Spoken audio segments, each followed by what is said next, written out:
Poddar family में आने वाली हैं खुशियाँ, लेकिन ये सब कुछ अबीरा ही करने वाली हैं। आने वाली स्टोरी काफ़ी ज़्यादा दिलचस्प होगी। आप इसके बारे में जानना चाहते हैं तो आप वीडियो को कंप्लीट वॉच करें, चैनल को भी सब्सक्राइब कर लें, जहाँ पर आप ये देखेंगे कि अबीरा रोहित को बहुत ज़्यादा समझाती हैं और कहती हैं कि रोहित, तुम्हें जाना है तो चले जाओ। तुम्हें क्या लगता है कि परिवार वालों को तुम्हारी फ़िक्र नहीं है? अरे उनसे पूछो, जब तुम्हारी माँ ने तुम्हें नहीं देखा था तो कितनी ज़्यादा वो परेशान हो गए थे। उनका तो दिल ही पूरी तरह से टूट गया था।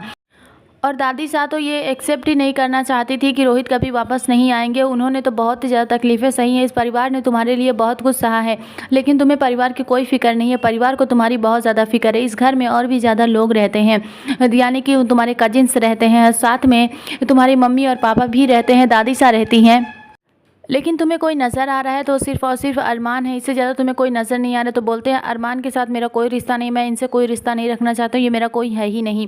इन्होंने जो धोखा दिया ना, उसके बाद मैं अपनी ज़िंदगी में आगे नहीं बढ़ पाया हूँ, क्योंकि पत्नी ने मेरी जो है प्यार इनसे किया और शादी मुझसे की। और क्या मतलब, अबीरा कहती हैं कि क्या मतलब, कुछ भी बोले जा रहे हो। इसका मतलब यही है ना कि उन्होंने तुम्हारी खुशी देखी थी, इसलिए उन्होंने अपने प्यार को तुम्हारे हवाले कर दिया था। तो बोलते हैं कि अगर वो मेरी खुशी देखते ना तो ऐसा बिल्कुल भी नहीं करते। क्या मैं आज खुश हूँ? क्या नहीं हूँ ना। तो फिर उसके बाद भी इन्होंने मेरे साथ ऐसा क्यों किया? मैं इनके धोखे को कभी भुला नहीं सकता और ना ही मैं कभी आगे बढ़ सकता हूँ।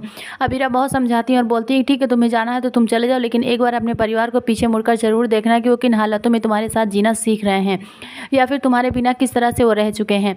यहाँ पर रोहित कुछ देर बाद वापस लौट आते हैं और कहते हैं कि मैं घर नहीं जाऊँगा, घर छोड़कर नहीं जाऊँगा। यहाँ पर दादी साहब रूही को लेने पहुँच जाती हैं, जहाँ पर रूही मना कर देती हैं कि मैं आपके साथ नहीं जाऊँगी। उसके बाद भी बहुत समझाती हैं और कहती हैं कि तुम्हारा ये है कि किस्मत ने एक बार और मौका दिया है। लेकिन यहाँ पर जो मनीष होते हैं और कहते हैं किस्मत ने मौका दिया है या नहीं ये नहीं पता, लेकिन मैं आपको कोई भी मौका नहीं दे सकता, क्योंकि मेरी बेटी जितनी बार उस घर में गई है हमेशा परेशान ही होकर आई है, और मैं अपने बच्ची को और भी ज़्यादा धोखा खाते हुए नहीं देख सकता, इसलिए मेरी बच्ची उस घर में नहीं जाएगी। कुछ टाइम के मनाने के बाद रूही कहती है ठीक है मैं चलूँगी, लेकिन मेरे साथ कोई भी इंसानियत का ही रिश्ता रखेगा। इसका मतलब ये नहीं है कि मैं रोहित की पत्नी बनकर जाऊँगी, क्योंकि रोहित जल्दी रिकवर कर जाए, वो जल्दी ठीक हो जाए, इसलिए आप चाहती हैं कि मैं उस घर में जाऊँ। ठीक है मैं चाहूँगी, लेकिन मेरा और रोहित का सिर्फ कागजी रिश्ता है, इससे ज़्यादा कुछ भी नहीं है, और मैं उस घर में ज़्यादा दिनों तक नहीं रहने वाली हूँ, कुछ टाइम के लिए जा सकती हूँ। यहाँ पर दादी साहब अकेले आती हैं। उसके बाद यहाँ पर अरमान को लगता है कि दादी साहब सब कुछ संभाल लेंगे, और कहती हैं कि दादी साहब देखिए ना कैसी बातें कर रही है, मुझे अपनाने से मना कर रहा है और कह रहा है कि मैं तुम्हारा भाई नहीं हूँ, मुझे सौतेलेपन का एहसास दिला रहा है। दादी साहब कहती हैं कि सही तो कर रहा है ना वो, जब तुमने गलती की है तो तुम्हें भुगतना पड़ेगा। तभी अबीरा सामने आती है और कहती हैं कि आप लोगों ने अरमान की अच्छी परवरिश की है, उसको समझाया है और अच्छे से रखा है, लेकिन आपने एक सांचा भी दे दिया था कि तुम्हें परफेक्ट बनना है, तुम गलती से भी कोई गलती नहीं कर सकते।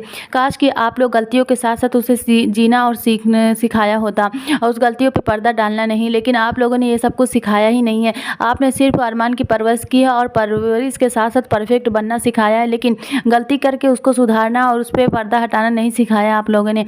लेकिन अरमान से एक गलती हुई, मुझे भी बहुत तकलीफ़ हुई थी, इसका मतलब ये तो नहीं है ना कि मैं इस रिश्ते को तोड़ दूँ। इस घर में और भी लोग हैं, बहुत ज़्यादा गलतियाँ करते हैं, लेकिन उनके गलतियों को सिखाया जाता है, गलतियों से सब कुछ ठीक किया जाता है, लेकिन इसका मतलब ये नहीं होता है कि रिश्ता तोड़ जाए। सिर्फ एक ही चीज़ हो रही है, वो भी अरमान के साथ, कि तुमने गलती की है तो तुम्हें भुगतना ही पड़ेगा। अब मम्मा आप भी बोलिए ना कि क्या बात है, लेकिन यहाँ पर आ जाती हैं विद्या और उनसे बोलती है माँ प्लीज़ आप तो बोलने की कोशिश करिए ना, आप तो बताइए ना कि सब कुछ ठीक हो जाए, सौतेलेपन का व्यवहार नहीं किया जाना चाहिए अरमान के साथ। तो बोलती हैं मेरे लिए मेरे दोनों ही बच्चे बहुत ज़्यादा ज़रूरी है, और मैं इस वक्त किसी को कुछ भी समझाने के काबिल नहीं हूँ, मैं किसी को कुछ भी समझा नहीं सकती। बहुत ही ज़्यादा परेशान हो जाती हैं अबीरा और कहती हैं कि आप लोग कैसे हैं, आप समझते क्यों नहीं। तभी अरमान अबीरा का हाथ पकड़ते हैं और कहते हैं तुम मेरे साथ चलो, यहाँ पर कोई हमारी बात को नहीं समझेगा। रूही यहाँ पर अबीरा और अरमान को देख रही होती है कि किस तरह से अरमान अबीरा का हाथ पकड़कर अपने साथ लेकर जाते हैं, लेकिन सब कुछ फोकस करते हैं यहाँ पर रोहित रूही के ऊपर और बोलते हैं कि प्यार तुमने मुझसे नहीं किया, प्यार तुमने अब मेरे भाई से किया और शादी तुमने मुझसे की। तो बोलते नॉर्मल कन्वर्सेशन करना होगा तो तुम मेरे सामने आ जाओ। तो बोलते ठीक है मैं कन्वर्सेशन नॉर्मल ही करने वाला हूँ। तो बोलो तुमने ऐसा क्यों किया। लेकिन दूसरे दिन यही है कि अबीरा से कहते हैं रोहित की तुम देखो भाभी, जिससे आप शादी करेंगे ना उसको मैं अपना भाई मान लूँगा, बहुत ज़्यादा प्यार करूँगा, लेकिन इस इंसान को मैं अपना भाई नहीं मान सकता।